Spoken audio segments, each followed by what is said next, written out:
Time سب سے بہترین مرہم ہے، یہ خوب یاد رکھو. جب میرے پاس کوئی پریشان آدمی آتا ہے نا، جس کو کوئی بہت بڑا غم پہنچا ہو اور اس کی حالت خراب ہو رہی ہو، میں اسے ایک بات لازمی کہتا ہوں کہ وقت سے بہترین مرہم دنیا میں کوئی نہیں. یہ ٹائم گزار لو، اس ٹائم کو کیا کرو، گزارو بس. جیسے جیسے ٹائم گزرے گا نا، حالات اپنے آپ کو خود ہی ایڈجسٹ کرتے چلے جائیں. یہ اللہ نے انسان کے باڈی میں ایسی ایک لچک رکھی ہے. میں نے ایک ڈاکٹر صاحب سے پوچھا، ڈاکٹر صاحب اب پین کلر ایجاد ہو گیا ہے، درد ہوتا ہے، لوگ ٹیکا لگاتے ہیں، پہلے زمانے میں کیا ہوتا تھا؟ داڑھ کے درد کی تکلیف کتنی زیادہ ہوتی ہے نا، داڑھ کا درد ہو رہا ہو، اب تو پین کلر کھا لیتے ہیں لوگ. تو کیا کرتے تھے؟ 2-4 دن کے بعد تو مرنے لگتے ہوں گے. انہوں نے کہا اللہ نے ایسا سسٹم بنایا ہے، پین جب زیادہ عرصہ چلتا ہے نا باڈی، یا تو وہ خود ہی باڈی اس کو کم کر دیتی ہے یا وہ فیل ہونا کم ہو جاتا ہے. تو اللہ بھی تو ہے نا، اللہ کی میاں کا بھی تو ایک سسٹم ہے بنایا ہوا. جیل میں جو لوگ قید میں چلے جاتے ہیں، لمبے لمبے عرصے قید رہتے ہیں، جب وہ چھوٹ کے آتے ہیں بتاتے ہیں کہ شروع میں ہم 2-3 دن خودکشی کے خیال آتے تھے اس کوٹری میں، یار کیسے نکلیں گے، کہاں جا کے سر ماریں. کہہ رہے ہیں 1 ہفتہ 2 ہفتہ 3 ہفتہ 4 ہفتہ، اس کے بعد used to. کیا ہو گئے؟ ایک آدمی 4 سال جیل میں رہ کے آیا، 4 سال. کہتا ہے 4 سال میں نے دھوپ، اچھا بھلا آدمی بھی بہادر آباد اور ڈیفنس کا جو لگژری لائف اسٹائل میں ٹائم گزارا. میں نام نہیں بتاؤں گا، بدنام ہو جائے گا بیچارہ، ایسا نہ ہو مزید کوئی رشتہ ہی نہ دے اس کو. مدیز اس لیے کہ شادی شدہ ہے. خیر اس وقت کمارا تھا وہ، تو وہ کسی شبہ میں اٹھا کے لے گئے اس کو. اچھا بھلا ڈیفنس یا بہادر آباد کا لڑکا تھا.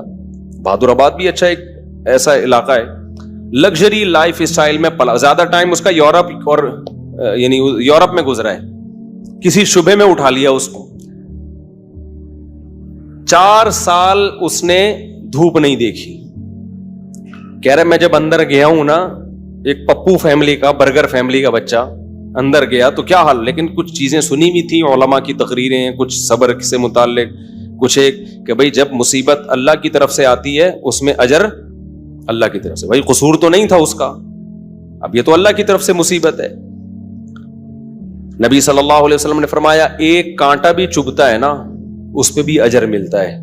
اللہ تھوڑی غافل ہے، ہر چیز آزمائش ہے ہمارے لیے. خوب سمجھ لو، اتفاق سے کچھ بھی نہیں ہو رہا. یہ جو ہم سمجھتے ہیں نا بائی چانس ایسا ہو گیا ہے، یہ ہمیں دیکھنے میں ایسا لگ رہا ہوتا ہے، ورنہ بائی چانس کچھ بھی نہیں ہوتا. جو کچھ ہو رہا ہے اللہ کے ارادے سے ہو رہا ہے. خوشی بھی پہنچ رہی ہے اللہ کے ارادے سے، غم بھی پہنچ رہا ہے اللہ کے ارادے سے. تو نبی نے فرمایا کہ جس کو خوشی پہنچتی ہے نا مسلمان کو، کافر کو خوشی پہنچتی ہے کہتے بائی چانس، یہ ہو گئے میری لک ہے. وہ لک کہتا ہے اس کو، لک ہے.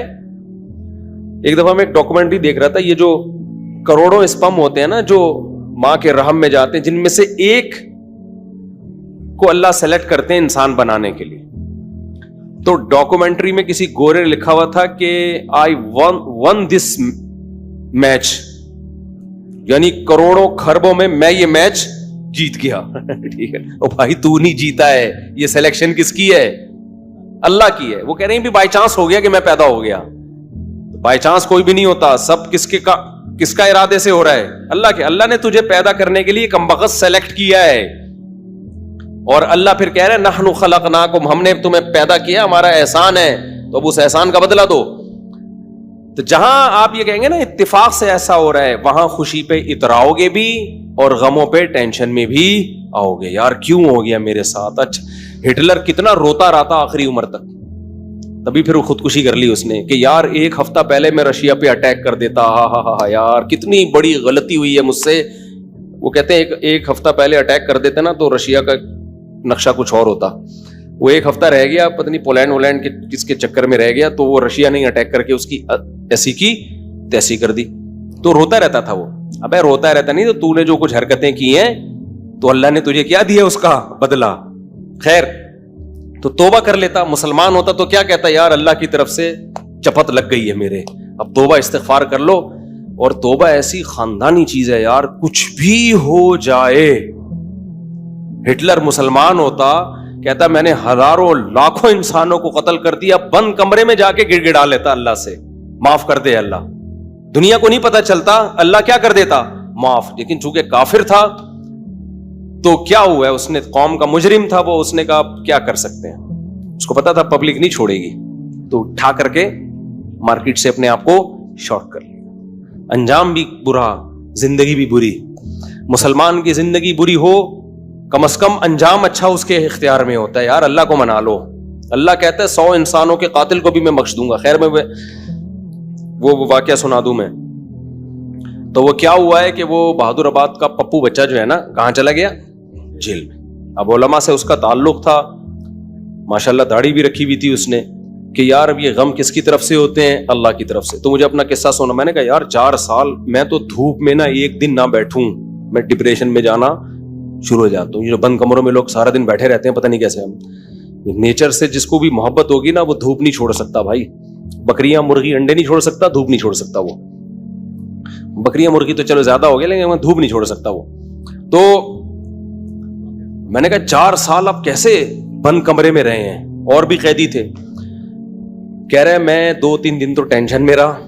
پھر میں نے کہا اچھا یہ بھی نہیں پتا کہ نکلیں گے کب یہاں سے. یہ پتا ہو نا, آدمی کہتا ہے چلو 4 سال میں دن گننا شروع کر دو. یہ بھی نہیں پتا نکلیں گے ہی بھی نہیں نکلیں گے. کہہ رہے میں نے کہا جو ہونا تھا وہ تو ہو گیا, اب ہم تو جیل کی دیوار توڑ کے بھاگ نہیں سکتے. تو کہہ رہے میں نے کیا کیا, پھر وہاں پر میں نے اٹھک بیٹھک اور ایکسرسائز شروع کر دی کہ بھائی ٹائم کیا کرو, پاس کرو. ٹھیک ہے. کہہ رہے اس کا فائدہ یہ ہوتا ہے 400 دفعہ میں بیٹھ کے, کیونکہ اور تو کوئی کام ہی نہیں ہے اسٹیمنا بنانے کے علاوہ. اسٹیمنا بنانے کے علاوہ کوئی کام ہے ہی نہیں. اچھا ہے بڑا پاورفل ماشاءاللہ, آپ کبھی ملو تو آپ دیکھو گے بہت زیادہ ساری طاقت جیل میں بنائی ہے اس نے. کہہ رہا ہے میں بیٹھ کے لگاتا تھا ان 4 پھر ڈپس لگاتا تھا, پتہ نہیں کتنے ڈپس لگا لیتا تھا, ایکسرسائز کرتا تھا. کہہ رہا ہے اس کا فائدہ یہ ہوتا تھا اتنا تھک جاتا تھا کہ مجھے نیند خاندانی آتی تھی. ظاہر ہے نیند تو 20 بیماری کا علاج ہے. ڈپریشن ختم کرنے کا سب سے بہترین ذریعہ ہی گہری نیند ہے. ڈاکٹر ڈپریشن کے مریضوں کو کیا دیتے ہیں, نیند کی گولیاں دیتے ہیں کہ سوتا رہے بس, پتہ ہی نہ چلے پی ٹی آئی آ رہی ہے کہ جے یو آئی آ رہی ہے کہ مسلم لیگ آ رہے ہیں, کہ یہ ٹینشن ہی ختم, اسٹیبلشمنٹ کیا کر رہی ہے چھوڑو. تو کہہ رہے ہیں میرے ساتھ جو قیدی تھے نا وہ بہت سے اس میں پاگل ہو گئے, کیونکہ بیٹھے رہتے تھے, سوچتے رہتے تھے ہر وقت دماغ میں نا کیا یہاں سے نکلیں کیسے. حالانکہ بہت سے جرم کر کے آئے ہوئے تھے, ٹھیک ہے, ان کا تو بنتا تھا. تو کہہ رہے 4 سال کے بعد رہائی کا فیصلہ ہوا. کہہ رہے ہم جب باہر نکلے تو پھر دنیا جنت لگی. پھر اب اس نے 4 شادیاں استغفر اللہ کی ہیں, تو خیر کی ہیں, واقعی 4 کی ہیں. کہہ رہے اس سے مجھے پاور کیا ملی. کہہ رہے ہم تو مجرم تھے نہیں, ہم جب باہر آئے نا ہم نے کہا اچھا یہ ہوتا ہے, ٹوٹل سزا کیا ہے, کچھ بھی کر لو یہ ہے. تو کہہ رہے میرے اندر اتنا اسٹیمنا پیدا ہو گیا دنیا میں کچھ کر گزرنے کا. آپ کو پتا ہے جیل ہمارے مجرم بناتے ہیں, جیل میں جا کے نا اسٹیمنا بڑھ جاتا ہے مجرم کا, سمجھ رہے ہو. ایک تو اس کو یہ پتا ہوتا ہے آئندہ اس طرح سے کام کرو گے تو پکڑے نہیں جاؤ گے, اس طرح سے کیا تھا تو پکڑا گیا تھا نا, اب یہ والی غلطی نہیں کرنی. تو اس لیے شریعت میں جیل کی سزا نہیں ہے, شریعت میں ہے کہ اسی وقت نمٹا دو. چوری کی ہاتھ کاٹو, چلو بھائی نکل پتلی گلی سے, شاباش. ہم کیا کرتے ہیں چوری کی جیل, تو کہتا ہے یار اس دن وہ سی سی ٹی وی کیمرہ دیکھنا بھول گیا تھا میں, آئندہ تھوڑا خیال کروں گا. پھر وہاں سارے چور ہی بیٹھے ہوتے ہیں, کوئی نیک آدمی تو آیا نہیں ہوتا جیل میں. تو چور آپس میں ان کی کیا ڈسکشن ہوگی, وہ تہجد کی باتیں تھوڑی کریں گے. وہ ابھی تو نے کیا کرتا ہے, وہ میں نے اتنے بندے مار دیے, آپس میں ان کا گینگ بنتا ہے. پھر آپس میں نمبر ایک دوسرے کے ساتھ وہ شیئر کرتے ہیں کہ جب باہر نکلیں گے تو پھر دیکھتے ہیں ہم. اور 4 سال میں 10 سال میں کیا کچھ ہوتا ہی نہیں ہے, تو کچھ کرنے کی صلاحیت ان میں ویسے ہی ختم. وہاں جا کے کوئی یہ تھوڑی کہ وہ ماسٹرز کر رہے تھے یا پی ایچ ڈی کے اسکالر بن کے باہر آئے, یا کوئی انجینئرنگ مکمل کر لی اب باہر جاب ملے گی. 4 سال 8 سال زندگی بہترین ان کے ویسے ہی برباد ہو گئے. اب ان کے پاس کمانے کے لیے چپل چوری کے علاوہ اور کوئی راستہ ہوتا نہیں ہے, یا باقی چوریاں ڈکیتیوں کے علاوہ کوئی راستہ ہی نہیں ہوتا ان کے پاس. تو نظام اتنا گندا ہے, اس لیے اسلام نے سزا رکھی ہے, اس میں ادھار نہیں رکھا.